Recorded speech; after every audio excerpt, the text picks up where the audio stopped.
Hola, profe. Hola, profe. Perdón la demora. No le disculpo una mierda. Esperamos a que se vayan conectando. La idea de hoy, si quieren, para arrancar, era hacer una especie de repaso previo al parcial. Desconozco qué es lo que va a pasar el martes, por el tema de a mí no me comunicaron feriado, pero por el Día del Estudiante. No sé si ustedes tienen alguna noticia, si no la idea es sostener la fecha del parcial y voy a hacer y encarar un repaso global y si quieren definimos temas y dejamos todo bien acordado para el examen, si les parece. Sí, profe, está bien. ¿Alguien tiene dudas o algo que haya leído, que no le quedó claro, que se explique?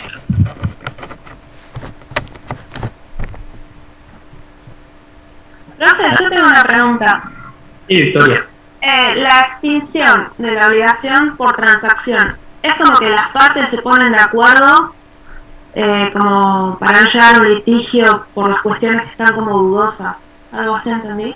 Sí, tal cual. Generalmente lo que se hace se habla de conciliación. Los medios de transacción que se suelen vehiculizar son el tema de la conciliación, el arbitraje.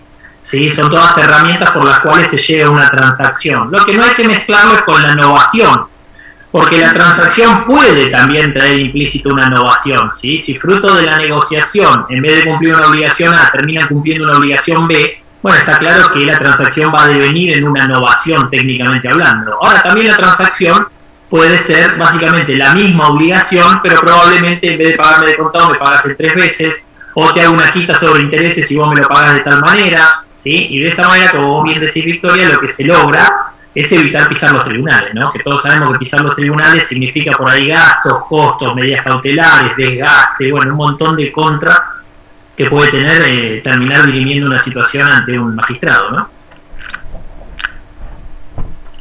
Buenísimo, gracias. No, por favor. Roxana, ¿ibas a hablar? Profe, escribí una consulta ahí en el chat, Roxana, creo. Algo, Lucas. ¿Cuál es la diferencia entre derechos individuales homogéneos y derechos colectivos? Porque pareciera ser que son muy similares. A ver, en la conceptualización hoy de la jurisprudencia, más allá de lo que tiene que ver con la teoría, los derechos colectivos, básicamente lo que terminan gestando es lo que se conoce como un colectivo de personas que se encuentran ante una misma situación fáctico-jurídica. ¿Qué quiero decir con esto? Imagínense ustedes que, por ejemplo, en la Facultad de Económicas, al llegar a cuarto año les cambian el plan de estudio y en vez de terminar la carrera de la manera que estaba en la oferta, digamos, académica en el momento que ustedes ingresaron a la facultad, de la noche a la mañana les suman un año más a la carrera. Y alumnos que les toca, digamos, insertarse en este nuevo cambio de plan de estudio que no pasó por el Consejo Superior de la Universidad, etcétera, etcétera, toman la decisión de generar un litigio, un planteo a la Justicia Federal para que deje sin efecto esa especie de cambio de plan de estudio solapado y los alumnos de alguna manera empiezan a gestar acciones judiciales.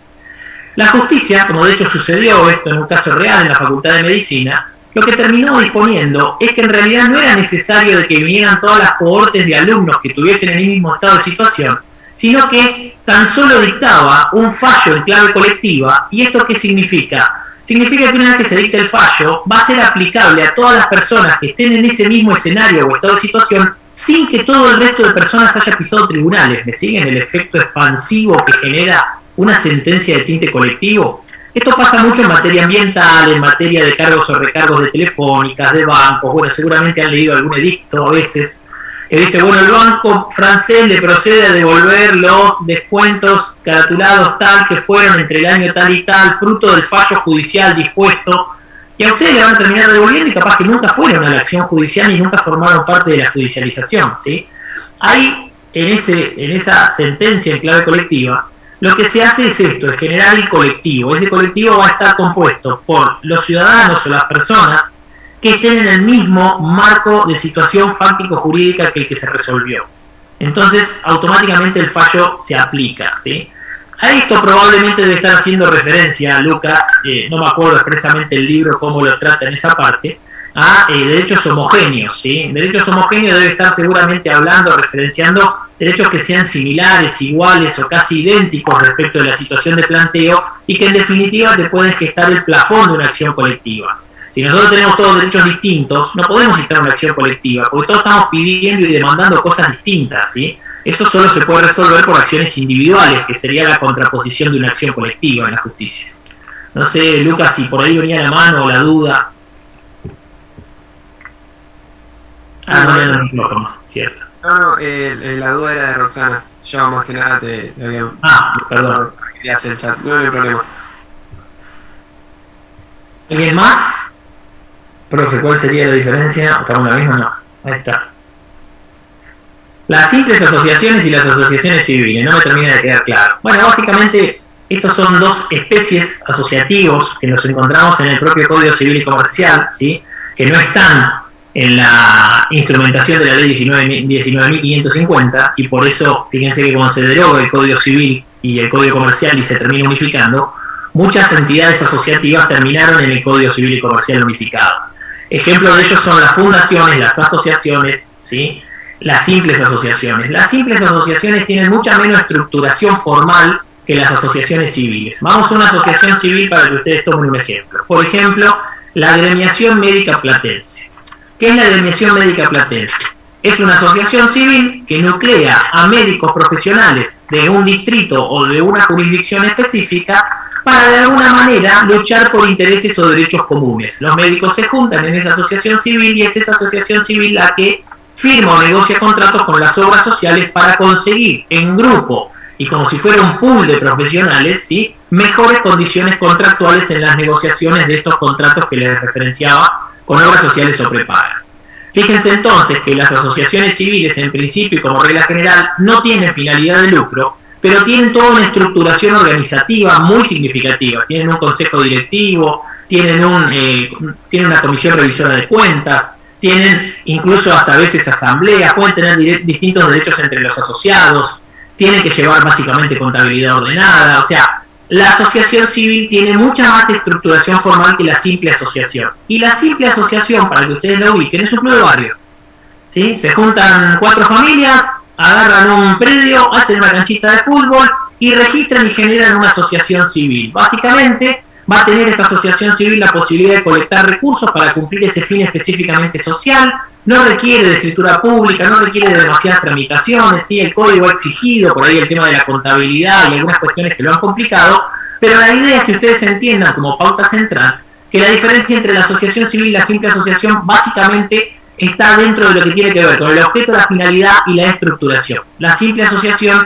es una estructuración muy relajada, con muy pocas exigencias, porque la idea es facilitar esta especie, si ustedes quieren, de situación colectiva, de necesidades colectivas, de necesidades sociales. Las asociaciones civiles toman y suelen tomar generalmente otro vuelo. A ver, si yo le digo que la Agremiación Médica Platense facturase 300 millones de pesos por mes, ustedes me van a decir, esto no es un clubcito nada más, ¿sí? No es un simple agrupación de barrio para cumplir la finalidad de montar una biblioteca. ¿Me siguen? O como fueron históricamente los cuerpos de bomberos en la mayoría de las ciudades o localidades del interior de la provincia. Ahora pasaron un poco más a profesionalizarse, le dieron antigüedad, condiciones laborales, pero antes era un club de amigos los bomberos, ¿sí? Eran simples asociaciones en donde la gente se asociaba, se capacitaban un poco, compraban 2 autobombas y así se manejaban, ¿sí? Cumpliendo, miren qué alta finalidad social, ¿no? Que básicamente es tratar de brindar resguardo y seguridad frente a situaciones, siniestros, todo lo que tenga que ver con alguna situación de, ¿sí? Vinculada con el fuego, con inundaciones o con asistencia humanitaria. Esto para que tengan así el ejemplo en la estructuración. No les voy a pedir claramente ni de memoria, ni que me establezcan los artículos del código, ni absolutamente nada de eso. Sí me quedo conforme y contento con que me digan que son estructuraciones asociativas que no gozan de finalidad lucrativa. Esto no significa que no puedan comprar un auto, que no puedan comprar una sede social, ¿sí? La finalidad lucrativa se ata a la finalidad de la actividad en sí, ¿sí? No es lo mismo una sociedad anónima que administra un puerto a una simple asociación civil que lo único que hace es juntar recursos para mejorar la cancha de básquet, ¿me siguen? Para que puedan jugar los chicos y tener una actividad social. Las dos son personas jurídicas, además de decirlo, ¿no? Eso sí. Sigue, me distraigo porque sigo haciendo ingresar a las personas. ¿Qué otra duda? ¿Quién más? que estaba aburrido y se puso a leer derecho.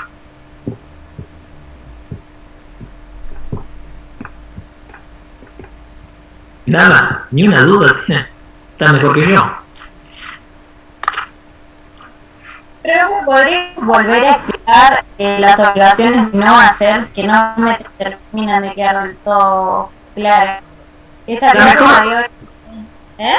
La mejor manera, Ailén, de entender los tipos de obligaciones de dar, de hacer o de no hacer, la de no hacer básicamente es a lo que un sujeto se obliga a no realizar, ¿sí? Por ejemplo, hay obligaciones de no hacer que están establecidas en el código. Para los linderos o los inmuebles linderos, por ejemplo, al vecino se le prohíbe poner una ventana con vista a mi propiedad por debajo de los 2 metros. Claramente, mucho más si yo de mi lado tengo el baño, ¿no? Se imaginan, lo hago un poco más chistoso para que se den cuenta de una limitación, ¿sí? Que el código establece que no puede ninguno de los dos establecer una vista al terreno lindante, ¿sí? Por debajo de esa altura.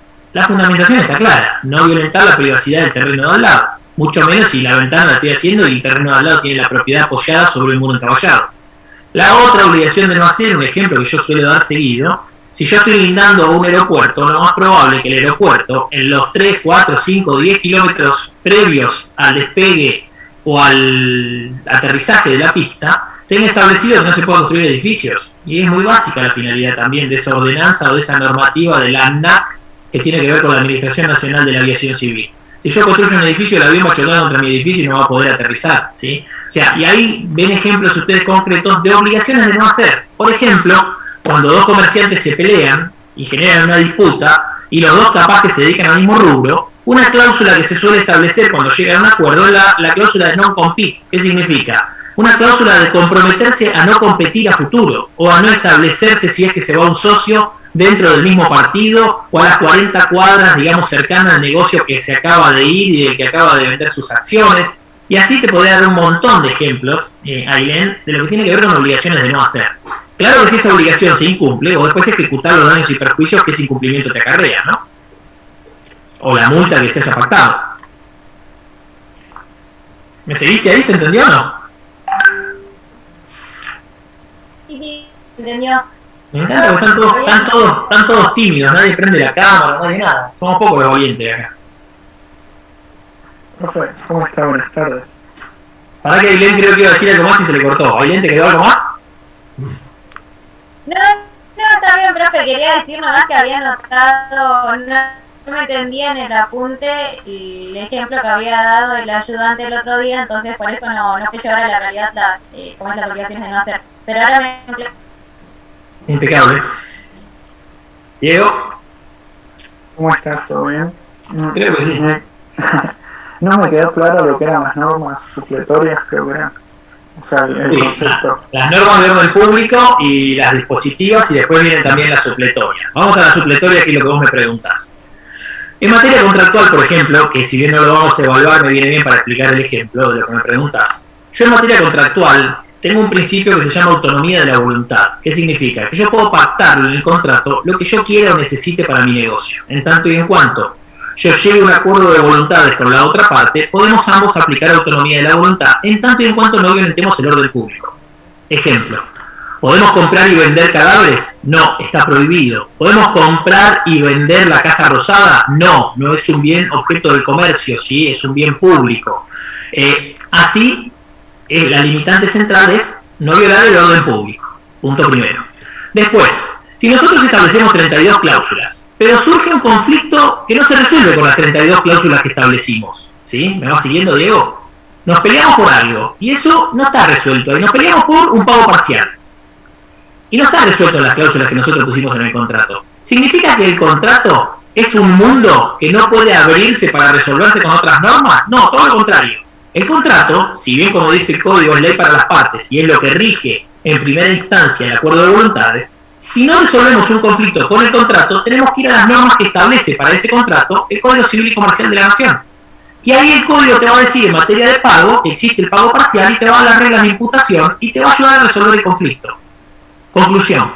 ¿Habías incorporado vos el pago parcial dentro de las cláusulas, ¿sí?, del contrato? No. ¿Esto significa que vos no podés ante un conflicto, una situación, navegar las aguas de las normas que están supletoriamente establecidas en el código para ayudarte a resolver esas cuestiones? Sí, claro que podés. Vos podés abrir esa situación y terminar aplicando lo que supletoriamente tomás del Código Civil y Comercial de la Nación. ¿Por qué supletorio? Porque no fue cambiado, modificado ni regulado por las propias partes. Entonces se suple la voluntad de las partes que de alguna manera no resolvieron esta situación. Si las partes quisiesen resolver el pago por imputación de otra manera, lo pueden hacer, porque el pago por imputación no es de orden público. Entonces las partes pueden decir, bueno, si hay pago parcial y como nos llevamos bien y como somos primos, no va a haber intereses, se va a imputar directamente a capital. ¿Eso es válido? Sí, claro, es absolutamente válido. Ahí no fui a la norma supletoria, ahí resolví por las propias normas del contrato establecidas por las partes. Pero reitero, si uno no establece cuestiones que se pueden dar o conflictos que se pueden generar, la manera de resolver esa principal o incipiente laguna del derecho, que no es tal, es ir a navegar las normas dispositivas del código. Y en esto lo podés hacer en todo. Lo podés hacer en derechos reales, lo podés hacer en sucesiones, lo podés hacer en materia de actos jurídicos, en nulidades, lo podés hacer en materia societaria, en materia... En cualquier estamento en donde vos no estés navegando normas de orden público, que es lo contrario a las normas dispositivas, las de orden público son las que vos no podés disponer. Lo discutimos con el 765 y la obligación de moneda extranjera. ¿Sí? Ahí vos estás obligado a poner lo que te dice, en su caso, si fuese norma de orden público, lo que te dice el código. Ahora, todo lo que no es de orden público, gobierno de la autonomía y la voluntad. Y si no pudiste resolver la situación con las normas que se pactaron, tenés que ir a resolverlas con las normas del Código Civil y Comercial de la Nación. Y si tampoco lográs resolverlo, te vas a los principios generales del derecho. Básicamente, la equidad, la buena fe, ¿sí? Las costumbres, te vas a otras fuentes y así hasta que resuelvas el problema. Esto mismo que hacemos nosotros es lo que hacen los jueces cuando terminan resolviendo un litigio, queda claro, ¿no? Nada más que nosotros no tenemos el imperio de ley y los jueces sí tienen el imperio de ley que se plasma por medio de una resolución judicial que se llama fallo o sentencia. Buenísimo, profe, gracias. Díganme si no se entiende, busco otra vuelta para explicarlo, de verdad. No, se entendió.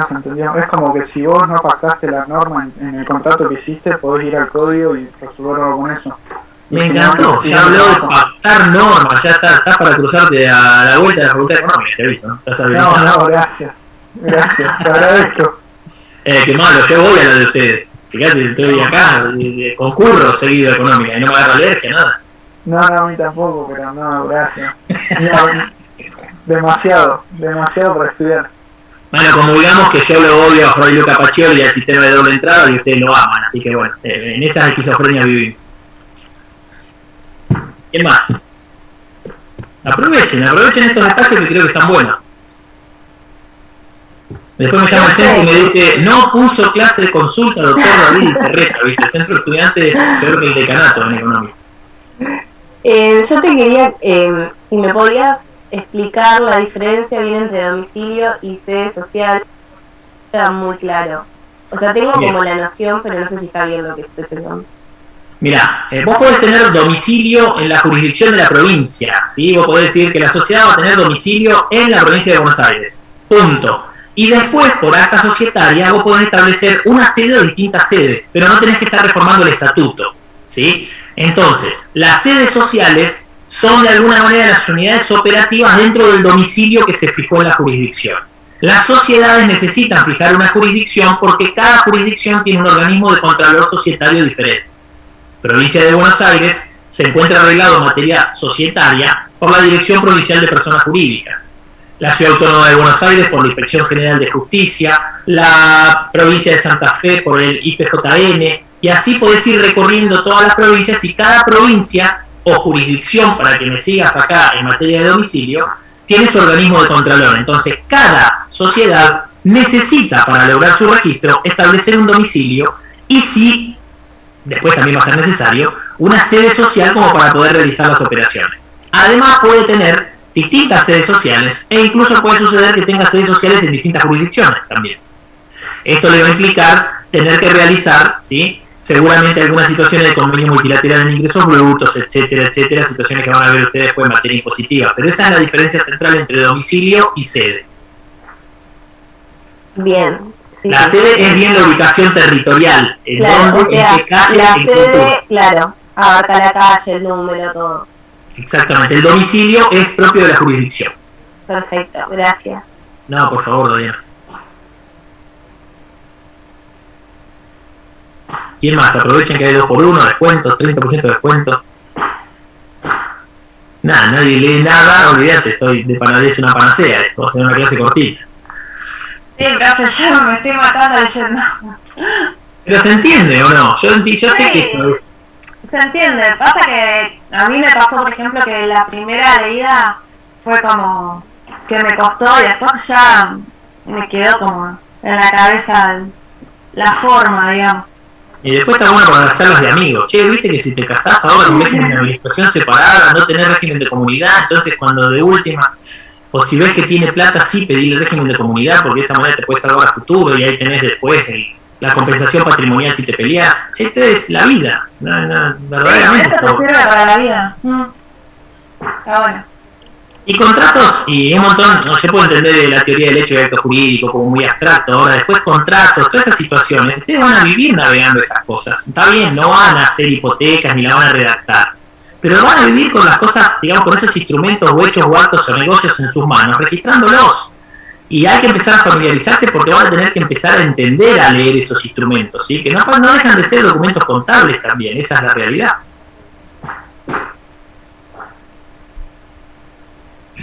¿Quién más? Santiago, Luciano, Franco, Eliana, Anabela. ¿Ninguno tiene duda de nada? Tengo una duda que por ahí es medio pava, vamos a decir. Veamos. El tema de sujetos determinados o determinables. No termino de entender bien ese concepto. Bien, ¿eso en qué? ¿Materia societaria, Olivia? Dentro de obligaciones, sí. Dentro de obligaciones. A ver.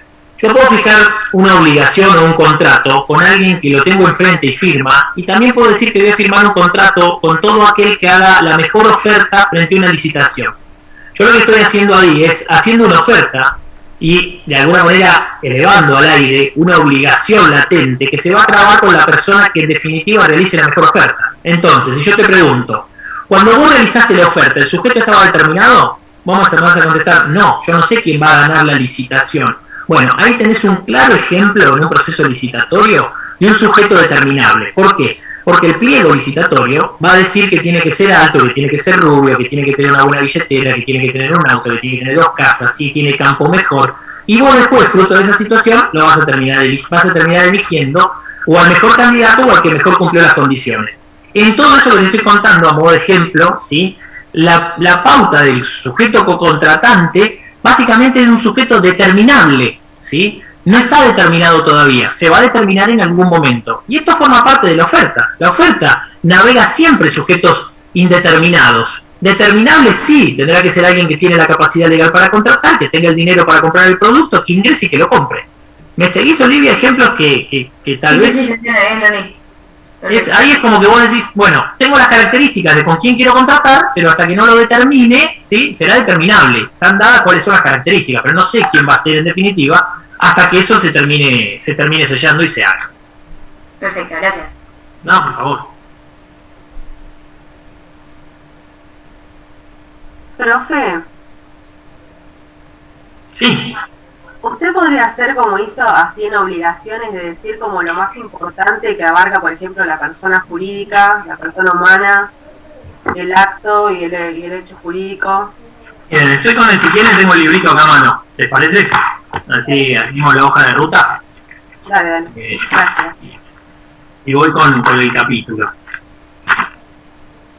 El capítulo 1 tiene que entrar, y en muchos son situaciones de repaso para ustedes, que es una norma positiva, que no es una norma positiva, el control de constitucionalidad, me parece que eso es un tema que lo tienen, ¿sí?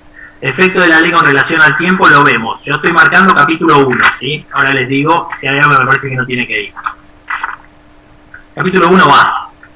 Capítulo 2, derechos disponibles. Esto tiene que ver seguramente, acá tenemos deber, carga, interés. Derechos individuales homogéneos, lo que me estaban preguntando hoy. Clasificación de los derechos subjetivos. Derechos patrimoniales, extrapatrimoniales, los derechos sobre el cuerpo humano. Esto está bueno saberlo porque hay algo que tenemos que tener en claro. No todas las cosas están en el comercio y no todo puede ser sujeto de transacción, ¿sí? Hay un montón de bienes y de derechos que claramente corresponden o al universo personalísimo o a situaciones en donde el Estado no quiere que se ejerza el comercio. los cadáveres, los órganos, ¿sí? ¿Por qué? Porque sabemos qué es lo que sucede después en el tráfico de alguna manera ilegal de todas estas situaciones. Esto nos permite determinar, ¿sí? Y lo van a poder vincular ustedes, con cuáles son los bienes que pueden ser transables, que pueden ser sujeto o objeto de una contratación, y cuáles pueden ser los bienes que no, ¿sí? Y algunos en su caso excepcionalmente pueden ser dispuestos no para una transacción, pero sí, por ejemplo, para un estudio científico, como puede ser los órganos de la persona que falleció, o probablemente un tratamiento a prueba de personas en vida. A ver, ¿es difícil encontrar que se haga pruebas de alguna manera en seres humanos vivos?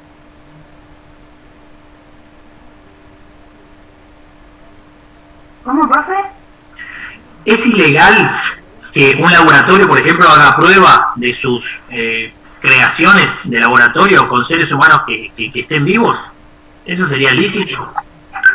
Si la persona que está, o sea, si hay una persona dispuesta a aceptar esa prueba, creo que estaría todo bien. ¿Qué tal? Les presento la pandemia del coronavirus y díganme cuántos... Les presento el coronavirus y díganme cuántos de ustedes tuvieron la posibilidad de expresar libremente su voluntad de vacunarse o no vacunarse, más allá de que le dijeron que no era obligatorio. Y después te dicen que si querés entrar a un país necesitas el certificado, que si querés entrar a un restaurante tenés que presentar el certificado, si querés entrar a un baño tenés que presentar el certificado, si querés entrar a la facultad a rendir, la universidad pide el certificado. Entonces, a ver, fíjense cómo todos los temas que estuvimos tratando los podemos vincular con las cosas que pasan en la realidad. Yo pregunté a propósito, casi se me cae largo la risa cuando dije si un laboratorio podía probar con nosotros. Bueno, muchachos, bienvenido al mundo. Fue banco de prueba de laboratorio y empezamos a aprender todo que era la fase 1, la 2, la 3 y hasta cualquier taxista te explica de que la mayoría de las vacunas no pasó ni siquiera el tiempo prudente de la fase 2 y ya aplicaron la fase 3 y probablemente sí seremos ratón de ciencia y nos utilizarán para la tercera dosis, para la cuarta y para lo que venga. Y nadie, la verdad que se inmoló demasiado, salvo algunos grupos que sabemos se opusieron y se opusieron fuertemente, ¿sí? Incluso algunos grupos o agrupaciones políticas, y la verdad que es una discusión para dar. Porque si en definitiva el derecho al cuerpo humano es un derecho personalísimo, conforme me lo está contando este manual que estoy estudiando acá de dos cuerpos en principio lo que vamos a analizar en el periodo parcial, bueno, claramente se vulneraron mis derechos. Después discutamos si esto se podía, si no se podía, la urgencia, la emergencia sanitaria, los decretos de necesidad y urgencia, cómo actuó el Congreso, cómo no actuó. Pero es interesante conocer de cuáles son, por lo menos, qué es lo que está en el código. Después, ni siquiera de memoria, pero saber que está regulado, que tiene limitantes, que no se puede utilizar el cuerpo humano para cualquier cosa, etcétera, etcétera. El 2 entonces lo vamos a tomar porque da algunos principios de lo que es la jurisdicción, la interpretación de las normas. Después tenemos capítulo 3, principios generales, buena fe, interdicción, abuso del derecho. Hemos hablado de la buena fe, hemos hablado del ejercicio regular del derecho. Hemos dado ejemplos, es cortísimo. Capítulo 4, la evolución desde los constituyentes de 1853, el Código Civil, la reforma constitucional, el Código. La verdad que eso a mí no me interesa demasiado. ¿Sí? El capítulo 4, si ustedes quieren. Sí me interesa, porque lo dije, cuáles eran de alguna manera las características que tenía este nuevo código, ¿no? Que era un código que unificaba ambos derechos, que era un código que había logrado, que tenía la tendencia de generar una constitucionalización del derecho privado, trayendo muchas normas de la Constitución y bajándolas al propio código, que se erradicó la distinción entre comerciante y no comerciante, ¿sí? Que los contratos ya no están duplicados, sino que están una sola vez, que no hay dos contratos de compraventa, uno civil y uno comercial, sino que verdaderamente se unificó la faceta contractual, ¿sí? Eso es lo que me interesa. Después la evolución y todo lo demás, eso mucho ya lo vieron ustedes y imagino que lo habrán rendido y aprobado en comercial, en Derecho 1. El Código Civil, capítulo 5, Código Civil Comercial de la Nación como fuente del derecho privado. Acá sí, porque acá está lo que les estoy diciendo. Incluso acá está el derecho del consumidor, el constitucionalismo social, la constitucionalización, ¿sí? Fíjense que tienen acá la 24240 en la página 73, les hace una introducción de algo que estuvimos hablando. No les voy a tomar la ley que le estamos dando en contratos, pero sí que tengan en claro de que hay una característica social que al Estado le interesa resguardar, que básicamente es el derecho de los consumidores y usuarios.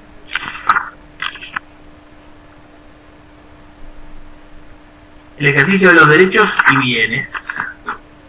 Acá tienen el orden público, el fraude a la ley, los derechos individuales, bien, cosa y patrimonio. Eso sí lo vamos a tomar. ¿Sí? Tienen que tener bien en claro que el bien, cosa y patrimonio son cosas diferentes. que bien es comprensivo de cosas y que cosas son las cosas tangibles, ¿sí? Las cosas que se pueden de alguna manera palpar por el sentido y que van a terminar estando en principio en la transacción de las negociaciones que el propio derecho privado habilita. Vamos a ver el capítulo 7, la persona humana, concepto, clasificación, atributo de la personalidad. Esto lo vimos todo. Ahí van a ver el tema del nombre, van a ver el tema del patrimonio, van a ver el tema del domicilio y los distintos domicilios. El tema de la edad, el tema de la capacidad.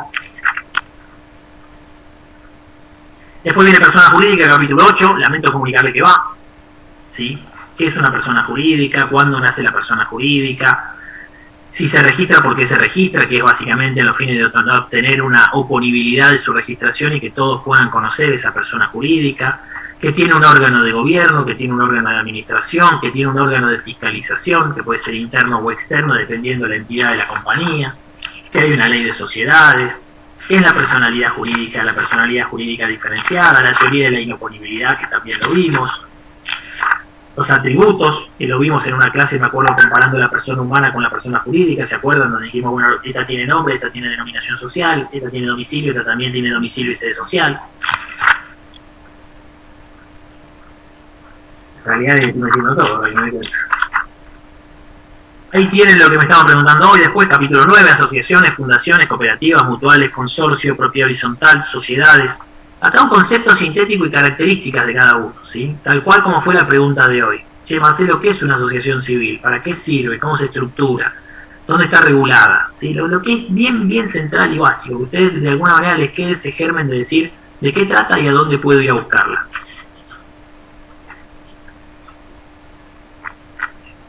¿Vengo bien? ¿Sirve esto o no sirve? Ok. Sí, profe, sí. Sí, sirve.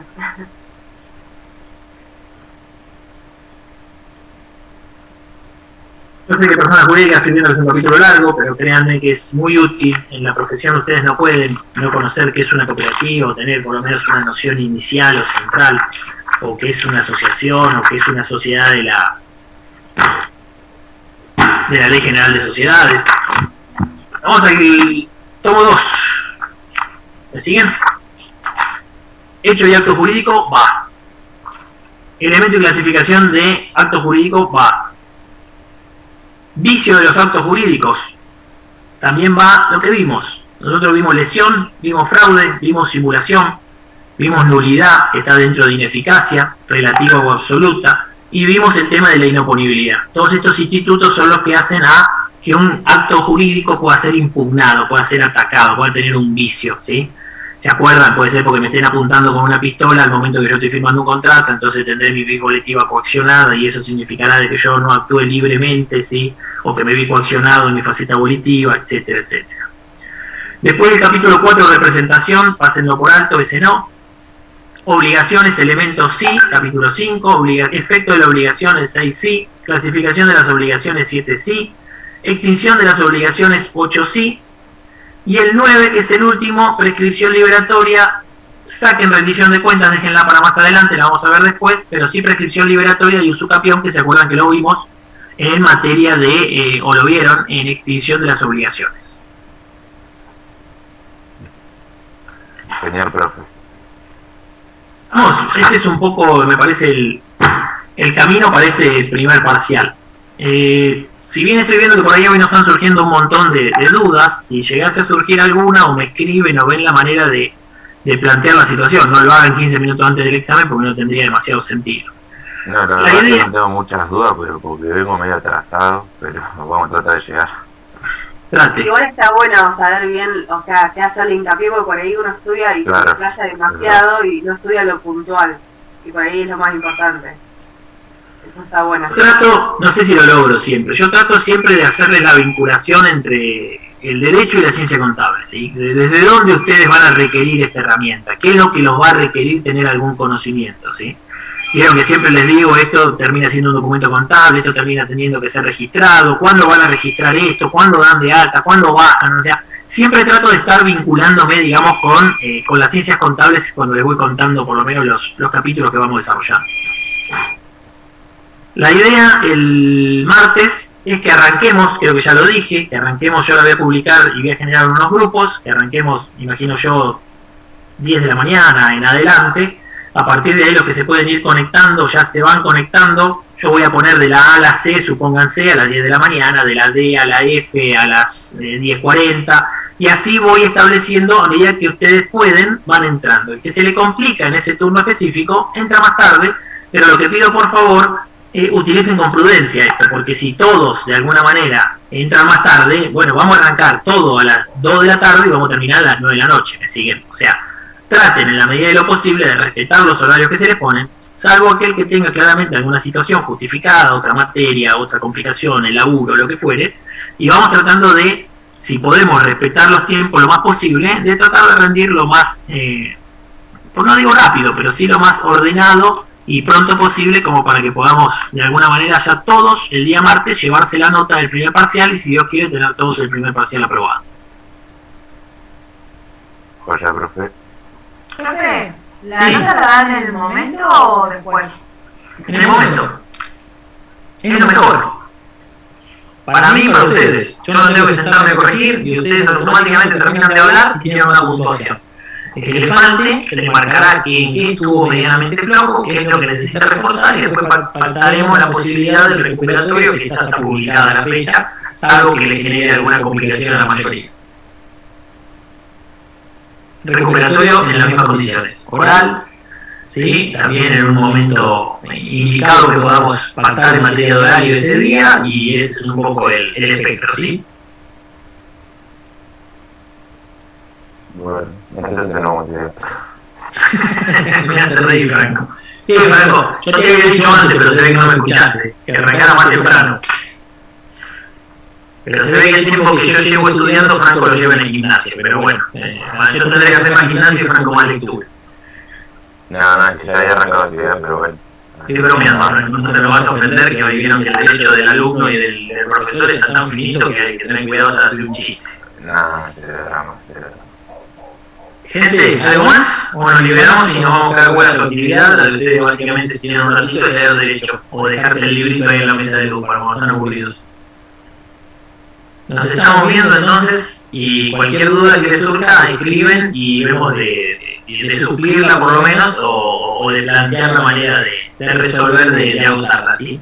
Si alguno tiene algún problema en rendir, se conecta el día del examen, me explica, dice, bueno, mira, me pasó tal cosa, tal otra. Si alguno no estudió o no llega, no necesito que me explique nada para ir al recuperatorio. Está claro, el recuperatorio está abierto y no promedia con nada. Va a ser recuperatorio, pero antes se terminó. Si no es que yo te promedio con un 0, con un 2, con nada raro. La idea es que puedan tener una instancia de evaluación y que la puedan aprovechar para aprobar la materia. Y lo profe, nos vemos. ¡Vamos! Buenísimo, profe. Chicos, vamos a ver. Cuídense. Gracias, profe.